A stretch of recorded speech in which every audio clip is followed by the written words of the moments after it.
그 뒤에 곧 예수께서 나인이라는 성읍으로 가시게 되었는데 제자들과 큰 무리가 그와 동행하였다.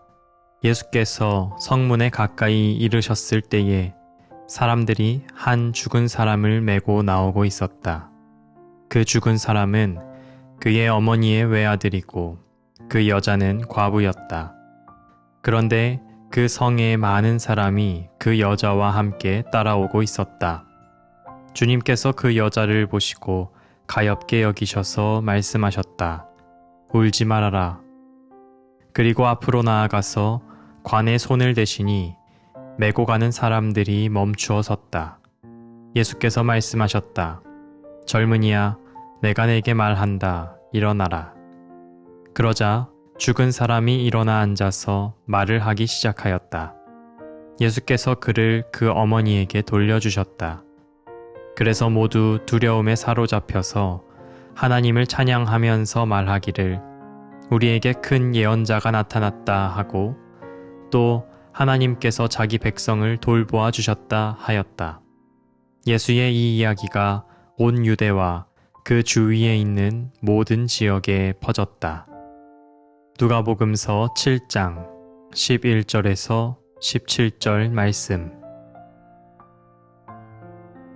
성경은 때때로 아주 극명한 대비를 통해 인생의 진실을 선명하게 드러내줍니다. 오늘 본문이 바로 그런 이야기입니다. 예수님께서는 막 백부장의 종을 고치셨습니다. 거의 죽어가던 병자가 말씀 한마디로 살아난 사건이었습니다. 죽음에 가까웠던 사람이 생명의 근원을 만나 생명으로 건짐받은 이야기입니다. 그 일을 직접 본 사람들은 깊은 감격에 휩싸여 예수님을 따랐습니다. 말하자면 생명을 따르는 사람들이라 할 수 있습니다. 그래서 예수님과 함께 나인성으로 향하던 무리는 생명의 행렬이었습니다. 그런데 나인성에서 나온 행렬은 정반대였습니다. 아직 젊은 나이에 세상을 떠난 외아들을 메고 무덤으로 가는 사람들이었습니다. 어머니의 얼굴은 눈물로 젖어 있었고 성읍 사람들은 그 무거운 관을 메고 뒤따르며 함께 슬픔에 잠겨 있었습니다. 그래서 성을 빠져나오던 그 무리는 죽음의 행렬이었습니다. 성문 앞에서 이 두 행렬이 마주했습니다. 한쪽은 소생한 생명의 경험을 안고 들어오는 무리였고 다른 쪽은 끝내 숨이 끊어진 아들을 안고 나오는 무리였습니다. 같은 땅, 같은 순간에 완전히 다른 행렬이 마주선 것입니다.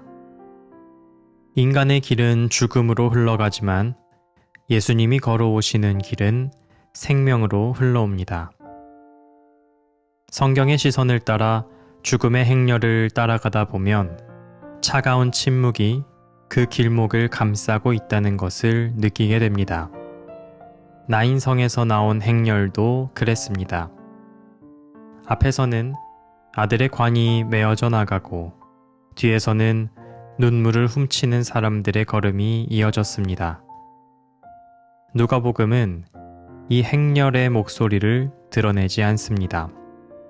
말이 사라진 자리, 감히 어떤 말도 꺼낼 수 없는 공기가 흘러가고 있었던 것입니다. 특히 외아들을 잃은 어머니는 목소리를 잃은 사람이었습니다. 정말 아픈 상실의 고통을 당하고 있는 사람들은 고통에게 언어를 빼앗깁니다. 철학자 한나 아렌트는 인간을 말하는 존재라고 했습니다. 그런데 상실이 너무 커지면 그 말할 힘조차 사라져버립니다. 이 어머니는 눈물로 울었지만 그 고통을 표현할 언어는 더 이상 있지 않았습니다. 죽은 아들은 당연히 말할 수 없었고 어머니는 너무 힘겨워 말할 수 없었습니다. 그래서 그 무리 전체가 일종의 침묵의 공동체가 된 것입니다. 누가는 바로 이 장면을 길게 비추어 보여줍니다. 누가복음은 이 말씀을 통해 우리가 인간으로서 얼마나 무력한 존재인지, 죽음을 앞에 두고 얼마나 쉽게 말을 잃어버리는지를 드러냅니다. 사실 우리 인생에서도 이런 순간들이 있습니다. 어떤 고통은 너무 커서 차라리 말하지 못하고 삼켜버리게 됩니다. 사람들에게 뭐라 설명할 수도 없고 말한다고 해서 달라질 것도 없는 무게 앞에서 우리는 침묵 속에 앉아 있게 됩니다. 그것이 바로 오늘 본문 속 과부의 자리이자 동시에 우리의 자리이기도 합니다. 외아들을 잃은 어머니의 행렬은 결국 죽음으로 끝날 수밖에 없는 인간의 유한함을 드러냅니다. 사람은 태어나는 순간부터 이미 죽음을 향해 나아가는 존재입니다. 그래서 하이데거는 인간을 두고 죽음을 향한 존재라 했습니다. 우리는 그것을 굳이 철학자의 말을 빌리지 않아도 삶 속에서 절감합니다. 몸이 병들어가고 사랑하는 이를 잃고 내가 이룬 것들이 한순간에 무너져 내릴 때 인간이라는 존재가 얼마나 연약한지를 다시금 실감하게 됩니다. 결국 우리는 모두 언젠가 죽음의 행렬에 서게 될 수밖에 없는 유한한 존재라는 사실 앞에 멈춰서게 됩니다. 그런데 그 침묵 한가운데서 단 한 분 목소리를 내신 이가 계셨습니다. 바로 예수님이십니다. 젊은이야, 내가 내게 말한다. 일어나라. 죽음을 향해 흐르던 뜨거운 눈물과 언어를 잃은 듯한 인간의 현실 앞에서 예수님의 목소리는 전혀 다른 차원의 언어로 들려왔습니다. 예수님의 말씀은 인간이 마지막이라고 규정지은 그 자리를 향해 여기가 끝이 아니라는 선포입니다. 인간의 삶이 절망 앞에서 무너져 내릴 때 하나님의 말씀은 그 절망을 뚫고 새 길을 열었습니다. 그 말씀이 울려 퍼진 순간 그 자리에 있던 모든 사람은 새로운 현실을 목격했습니다. 죽은 아들이 살아났을 뿐 아니라 침묵했던 어머니의 얼굴에 다시 빛이 비쳤고 무기력하게 뒤따르던 무리에게도 다시 하나님을 바라보는 눈이 열렸습니다. 인간의 언어가 끝난 자리에서 하나님의 언어가 시작된 것입니다. 본문의 이야기는 나인 성문 앞에서 일어났습니다. 성문은 늘 안과 밖을 가르는 경계의 자리입니다. 그 경계에서 죽음의 행렬과 생명의 행렬이 맞부딪혔습니다. 사람들은 성문을 지나며 한쪽은 묘지를 향했고 다른 한쪽은 예수님과 함께 생명의 길을 걸어왔습니다. 그 경계는 죽음과 생명이 분명히 갈라지는 자리였습니다.